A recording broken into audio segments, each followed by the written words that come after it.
Who are you?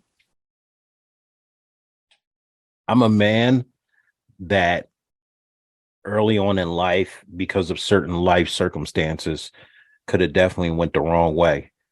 I'm a man that realized that my fate and my value doesn't depend on the riches and the values of this earth, but depends on my faith and my knowledge and knowing that I'm loved.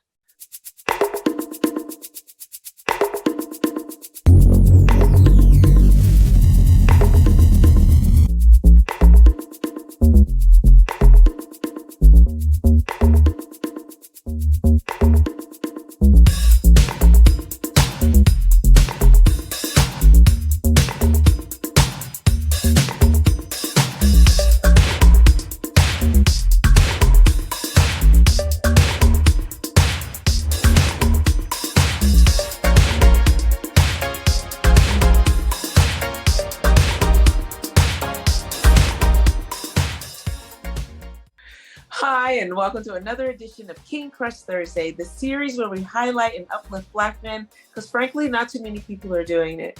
My name is Val Gay, and I'm super excited to bring this brother to you today.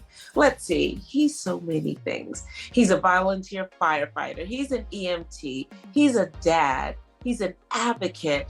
He actually has a show called The Ausome Show, and he can talk to a little bit more about that.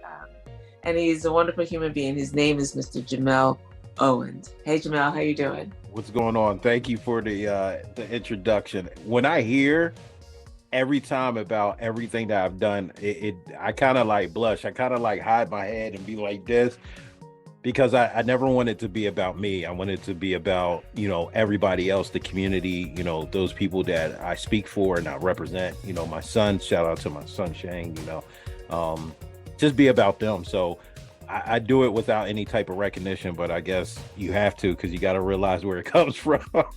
So, that's exactly right. Thank you for having me here. When I got your email, I was like, what? I'm like, I'm being okay. I like this. I definitely like this space. Is a good vibe. I definitely can roll with this. Awesome. And well, I'm so glad. And here, you should know this. I say awesome awful lot. But my awesome is spelled AWESOM, and your awesome is spelled AUSOM, which is truly the first one. Awesome.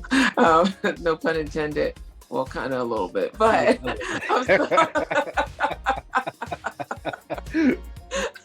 I'm so glad that you're here. And so, Jamiel, what we're doing here is we are creating a repository of 6 questions. And in this project, on phase 1, on our way to 100 answers by 100 different positive and successful Black men, with the goal of eradicating, or at least breaking up, some of the myopic views that generally our society and the media has of Black men.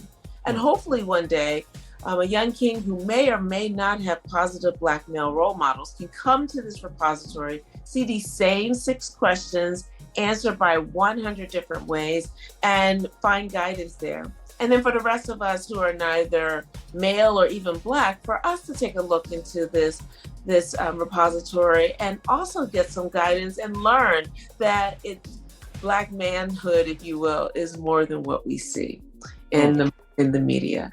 And so I'm so glad that you're here to be a part of this. And we're going to get started with the first question, which is, what does manhood mean to you?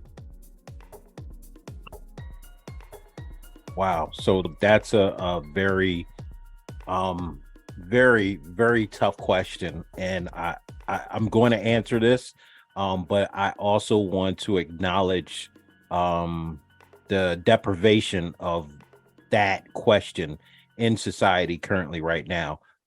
We have a depiction of what manhood is supposed to be, simply because of, attributes or values that were set by people, in my opinion, that they really don't realize that they're imperfect. They think they're perfect. They think they're the ultimate alpha male. So therefore they set these rules and these attributes, and it's spread like wildfire in the community. So therefore that's what we go by. With that being said, when I think about, your question, it comes into my religion. I'm a Christian, so I follow Christ, and that is what manhood looks like. That is exactly what I'm trying to do in my life. And I had to restart my life into that direction, not when I was 20, not when I was 30, now 40, 41 years old. I had to restart that because it was all about me. It was all about being the best, the alpha male, being at the top. So how am I being at the top and allowing God any space at the top on top of me, for me to go forward? And I was never doing that. So when you pose that question to me, in my eyes and for my answer, it looks like Christ. And I'm chasing that every single day, and I'm imperfect. But if I try every single day to put him first, and by that he shows me to put other people first, that's what manhood looks like to me. That's wonderful. Thank you. Thank you so much for that. So Jamiel, who and or what is important to you? Oh man. So my children, my family, my wife, my mom, God bless her soul, my dad, just everybody who's that immediate circle, my aunt, um, but most importantly, I think it's really I try not to just gauge my family with just the immediate circle. My family, I'm on a different level, so I approach everyone out here, whoever they are, as my family first before I can actually make a determination whether I got to sidetrack you or I got to move away from you. So I think these people, though they are my immediate circle, are very important. Everybody in this world is important to me because there's a purpose for everybody. So you wouldn't be here if you didn't have a purpose in life, and if that purpose wasn't to involve me in some way, shape, or form. So I always say when I meet people is that it's never by accident. There's always a purpose behind us meeting. And I truly believe that because I've seen plenty of times things come full circle. I've seen plenty of times that I am able to help out individuals that I met earlier in my life, vice versa. So everybody is important to me. Everybody's important to me, to the saint, to the sinner. Got it. Got it. Awesome. Excellent. So Jamiel, how do you want us to see you? First and foremost, imperfect, striving to do better for myself, my family, and my community, trying to uplift other men, especially when we're talking about the autism diagnosis in men, especially in the Black and brown communities, unpacking that diagnosis, what it looks like to be a newly transformed man and leader in that circumstance. Because you're single, you get into a relationship, whether you're married or not, and you have a child, you change. You're supposed to change. So it's the next level up, as we like to say. So then when you have a special needs child, now you definitely level up. It's like going to level 3. It's like Super Mario Bros. Level 3, instantly, bang, you're in the game. And I want people to see me as imperfect, but really see that I'm trying to make a difference and an impact on my passion and my purpose in life. That's what I want people to see. I don't want people to see all the accolades and the awards that I get and all the different programs that I'm doing. I just want them to see a man that knows that he is imperfect and that he is really trying his best to leave a positive spin on life before he leaves this earth. That's beautiful. Thank you. Thank you so much. So Jamiel, what is your epic dream? Oh man.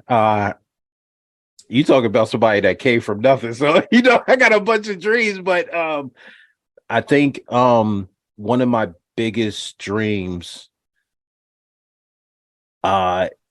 hopefully one day, I say right now, is to be recognized by my peers, recognized by individuals of higher leadership in my field, which is The medical field, I work at CHOP. So I work with a health organization. Obviously, everybody know Children's Hospital Philadelphia. And I'm the family relations coordinator and everything that I do in the autism community. I want to be recognized by those who, doctorates and things like that for the engagement that I do for the community.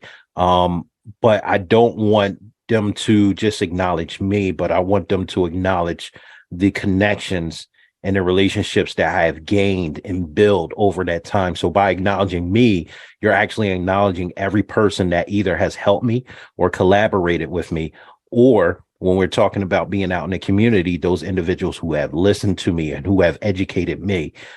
So I think, once again, selfishly, I just want to be acknowledged by that, because it's so much more than me when I get that acknowledgement. Got it. Got it. Awesome. So question 5 is a question that you really have been answering all along implicitly, but I will ask you explicitly. Mr. Jamiel Owens, who are you?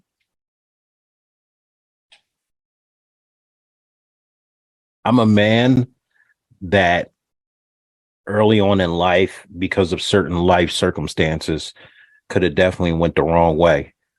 I'm a man that realized that my fate and my value doesn't depend on the riches and the values of this earth, but depends on my faith and my knowledge and knowing that I'm loved. I'm a man that realized with that I have a valuable responsibility to engage with other men in the Black and brown communities, in the Asian, Latin, even Caucasian communities, and let them know that they have and will receive the same love. And I'm a man that is not perfect and struggle every single day, but I get knocked down off that horse.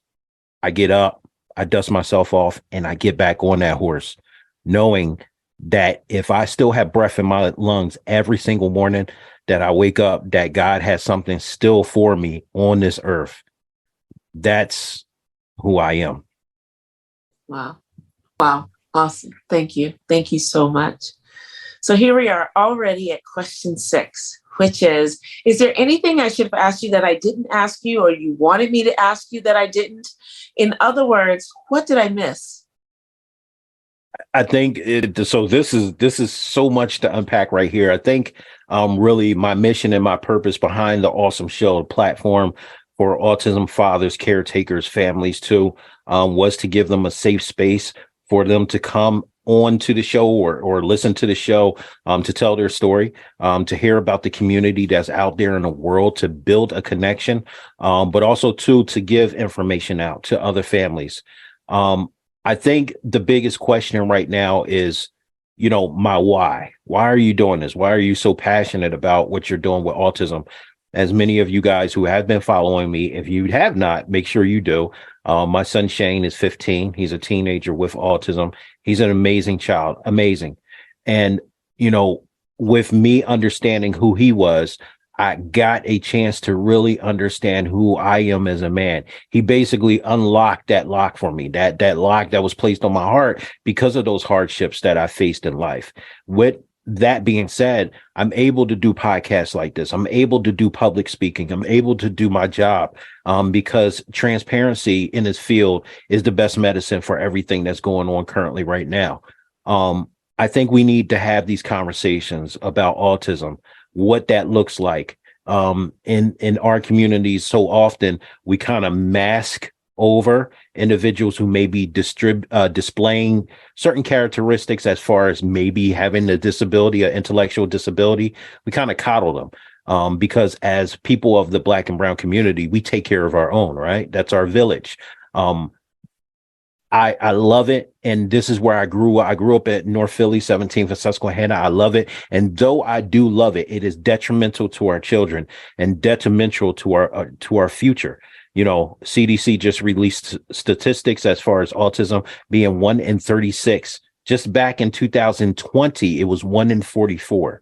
That means that now children are being diagnosed at a rapid stage, But also, too, the good news is that now my brothers and sisters in the community are stepping up and saying, hey, you know what? There are certain milestones that my child is not meeting, and I need to know what's going on to understand them. We need to have these more conversations. So when you ask that question, what did we miss? We missed those tough conversations about autism, what it looks like, what is the acceptance and what is the inclusion of autistic individuals, verbal, nonverbal, however they may be on the spectrum. What does that look like? And my job here is to educate and make these connections, bridge the gap between health organizations such as CHOP and other organizations out there in the world to the community that I represent. Thank you. Thank you so much for that. That's really beautiful. And, you know, the number is staggering, but like you said, I wonder how much of that number change is actually our community having their children be diagnosed earlier. I know that some of the statistics of, you know, we were diagnosed much later. Our children were diagnosed much later than their white counterparts. And we know what interventions can do and how much more delayed our children are when they don't receive the care that they need. And so I'm so grateful for the work that you're doing on behalf of all of our children. And I honor you, my King, and I just pray that God will continue to deepen and widen you, that your epic dream absolutely comes true. It's already coming true, but that it comes true in an even more grander way for you. And I'm really grateful that you are here today. Thank you so much for joining us. Thank you. I appreciate this. Once again, when you're acknowledging me, you're acknowledging everybody that I came in contact with, who I work with. And, you know, I want them to share in this glory too, because without them, I wouldn't be here today. I wouldn't have the confidence or the transparency to speak out, which is something that's hurting us as Black men, is being able to be open and vulnerable. So as much as I like to take all of that positive energy that you're giving to me, I would like to reflect that back out into the same audience that's listening to this now. To every man, every king that's listening to this, get some of that energy, get some of that positive energy, and do something purposeful in your life.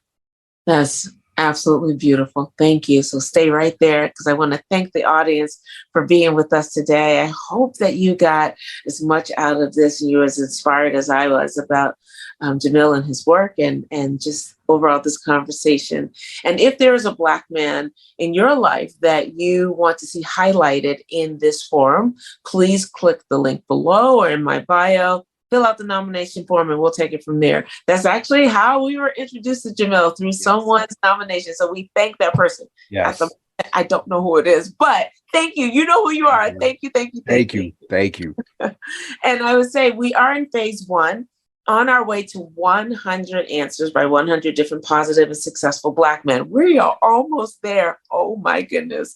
And I always say success is not what someone does for a living. They may in fact have all these titles like volunteer firefighter and EMT and family resource coordinator, outreach for the Autism Center.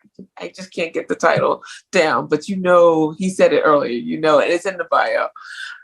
But they don't have to be that.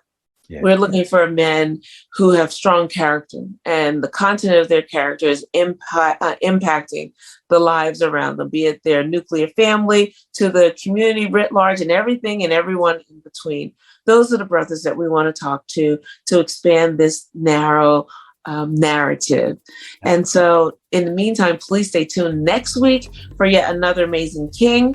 And please remember to spread love and have a great day. Thanks so much. And Jamiel, thank you so much. That was so wonderful. Thank you. No, thank you. Finally, we got it right. Technicalities, I'm happy. Your platform is not over yet. I think this is definitely something that's going to be tremendous in our community. Any type of way that I can, help outside of nominating people, but networking it out to my viewers, just let me know. Always on Instagram or anything. If you want me to post something, all you gotta do is send it to me and I post it. Any events, you can always send it to my email. I'll send it out to my circle as well. and hopefully, we can, collaborate on something in person and make this, because this is what we need. We need something like this. Absolutely. That's excellent. Thank you. Thank you. Thank you so much. And so I should say, I never say this because I think you're supposed to say it, like, especially on YouTube. Please like and share. Share. Share. Yeah, I get it. I do the same thing. I'll just be like, all right, if you share it, you share it. If you don't, you don't. Take something from it, and we just send it out to the world like a little dove and just let it fly away. Fly away, little dove.